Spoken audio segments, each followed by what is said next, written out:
চোর সাধুচন্দ্র ভগবান কি আসারে সবাই ভাই বোনকে কৃষ্ণ দাসের তরফ থেকে নমস্কার। আজ আমি একটা কাজে আসছি যেটা আমরা সবাই জানি বা শুনেছি। তার জন্য আমরা অনেক সাধু বা সন্তের মুখ থেকে শুনতে পাই বা অনেক গানে প্রচারের মধ্যে মানুষ জীবন শৈশবে বাণীটিও আছে, মানব জন্ম দুর্লভ মেলে না বারংবার, তারপর পাতার টোর দ্বারে ওর লাগে না দাম। তেমনই আমরা অনেকভাবে শুনেছি, কিন্তু সত্যি কি আমরা কখনো বিচার করেছি, দেখেছি বিচার করে না কোনদিন আমরা না জানি। অনেকেই ভাবেন যে পূজা যা শুনেছি নাকি গুরু বিনা মিথ্যা বা এটা কোনো সফলতা পায় না, তার জন্য আমরা গুরু একজনকে বানিয়েছি। আপনি কি জানেন আপনার গুরু সঠিক না ভুল?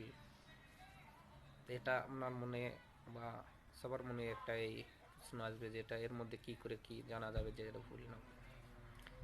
যিনি সচ্চা গুরু হয়, যিনি সত্যিকারের গুরু হয়, তিনি পুরাণ বেদ।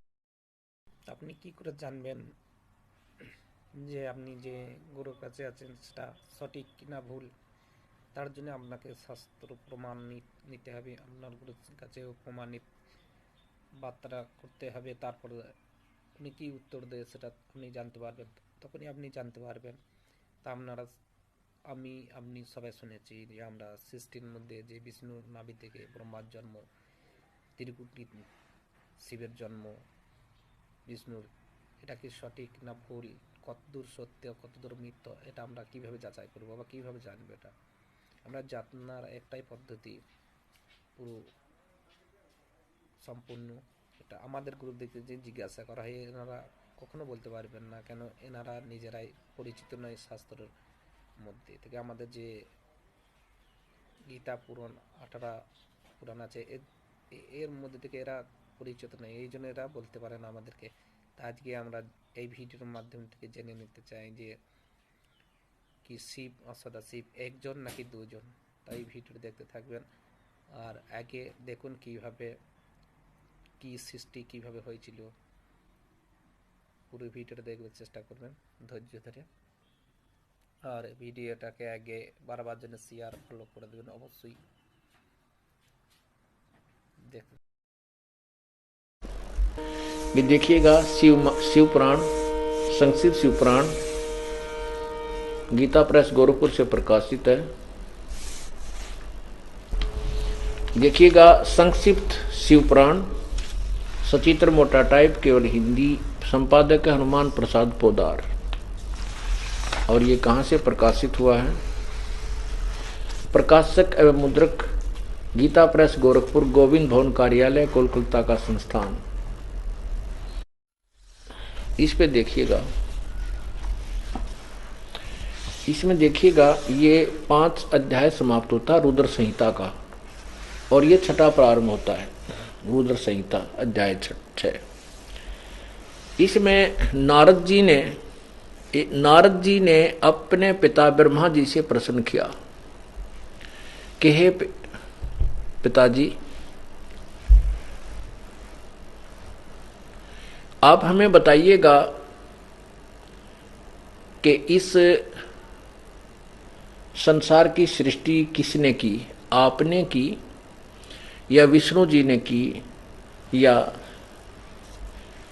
शिव जी ने की है? और इसमें हमने सुना है कि देवी जो है ये बहुत ही अच्छी जो है शक्ति है, ऐसे ऐसे। तो क्या बताता है ये पढ़िएगा, अपनी स्वयं पढ़िएगा, आप पढ़े लिखे शिक्षित हो।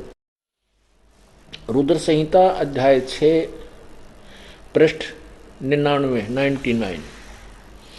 ब्रह्मा जी ने कहा, ब्रह्मन देव शिरोमणे, तुम सदा समस्त जगत के उपकार में ही लगे रहते हो।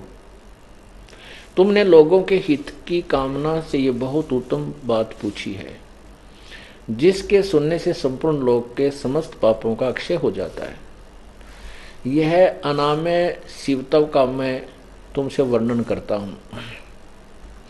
शिवत्व का स्वरूप बड़ा ही उत्कृष्ट और अद्भुत है, जिसमें समस्त चराचर जगत नष्ट हो गया था। सर्वत्र केवल अंधकार ही अंधकार था। उसमें तत् सद्ब्रह्म, ये बिल्कुल स्पष्ट लिखा, तत्व माने वह है सद्ब्रह्म, सच्चा साहेब, सच्चा भगवान। इस श्रुति से जो सत्य सुना जाता है एकमात्र शेष था, एकमात्र ही शेष था। आगे देखिएगा, जिस ब्रह्म के बारे में, जिस परब्रह्म के विषय में ज्ञान और अज्ञान से पूर्ण उक्तियों द्वारा इस प्रकार विकल्प किए जाते हैं, उसने कुछ काल के बाद, कुछ समय के बाद द्वितीय की इच्छा प्रकट की। उसके भीतर एक से अनेक होने का संकल्प उदित हुआ। तब उस निराकार परमात्मा ने अपनी लीला शक्ति से अपने लिए मूर्ति यानी आकार की कल्पना की। मूर्ति माने आकार की कल्पना की। वह आगे देखें,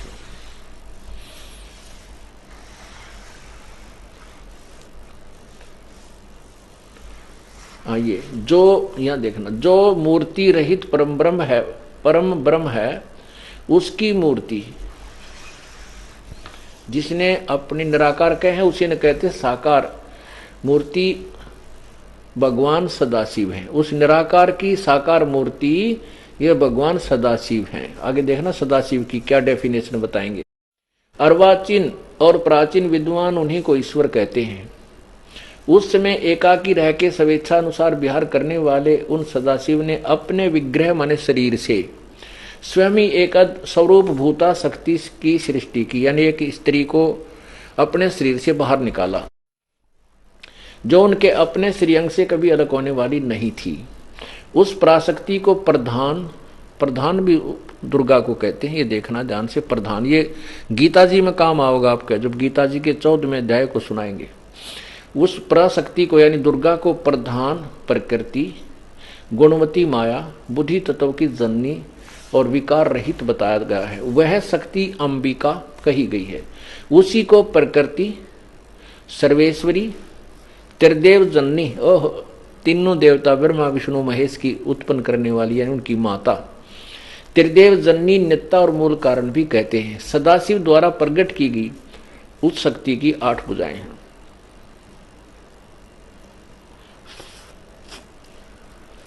अब देखो स्पष्ट हो गया कि दुर्गा को प्रकृति भी कहते हैं, प्रधान भी कहते हैं, त्रिदेव जननी और नित्या और मूल कारण भी कहते हैं। सदाशिव द्वारा प्रकट की गई यानी काल ने अपने शरीर से, काल के शरीर से परमात्मा ने निकाली थी। वास्तविकता ये है, उसकी 8 भुजाएं हैं। ये भी स्पष्ट हो गया।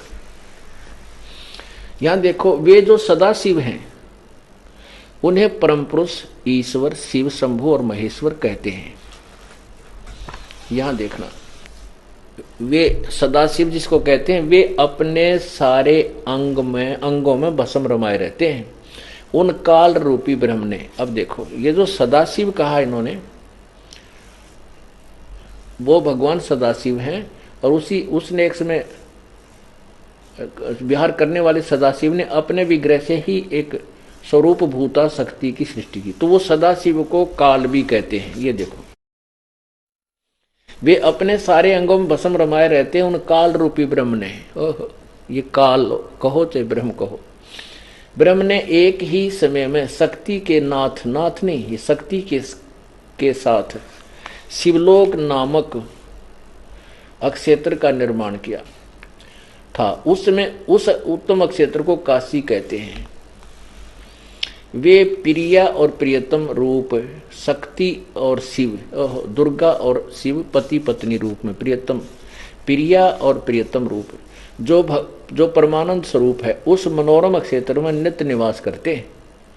काशीपुरी परमानंद रूपणी है। मुने उस शिव और शिवा ने प्रलय काल में भी कभी उसको अक्षेत्र को अपने सानिध्य से मुक्त नहीं किया, इसलिए विद्वान पुरुष उसे अविमुक्त अक्षेत्र नाम से जानते हैं। ठीक है, यहां देखिए, देवर से एक समय उस आनंद वन में रमण करते हुए शिवा और शिव के मन में यह इच्छा हुई कि किसी दूसरे पुरुष की सृष्टि करनी चाहिए, जिस पर यह सृष्टि संचालन का महान भार रखकर हम दोनों केवल काशी में रहकर स्वेच्छानुसार विचरें और निर्वाण धारण करें। यहां देखो, ऐसा निश्चय करके शक्ति सहित सर्वव्यापी परमेश्वर शिव ने अपने वाम भाग के 10वें अंग पर अमृत मल दिया। फिर तो वहां से एक पुरुष प्रकट हुआ जो तीनों लोकों में सबसे अधिक सुंदर था, शांत था, उसमें सद्गुण की अधिकता थी, वह गंभीरता का अथाह सागर था। अब देखो, 101 पर पढ़ा आपने, अब 102 पर देखें। 102 पे अब शिव ने कहा, वत्स, वो जो पुत्र उत्पन्न हुआ, शिव ने कहा, उस काल ने कहा कि बेटा, आपका व्यापक होने के कारण तुम्हारा विष्णु नाम विख्यात हुआ, उसका विष्णु नाम रख दिया। अब देखो, ब्रह्मा जी बता रहे हैं, ब्रह्मा जी कहते हैं देवर से, तत्पश्चात कल्याणकारी परमेश्वर शाम सदाशिव ने पूर्ववत जैसे विष्णु पैदा किया था, ऐसे ही मुझे अपने दाहिने अंग से उत्पन्न किया।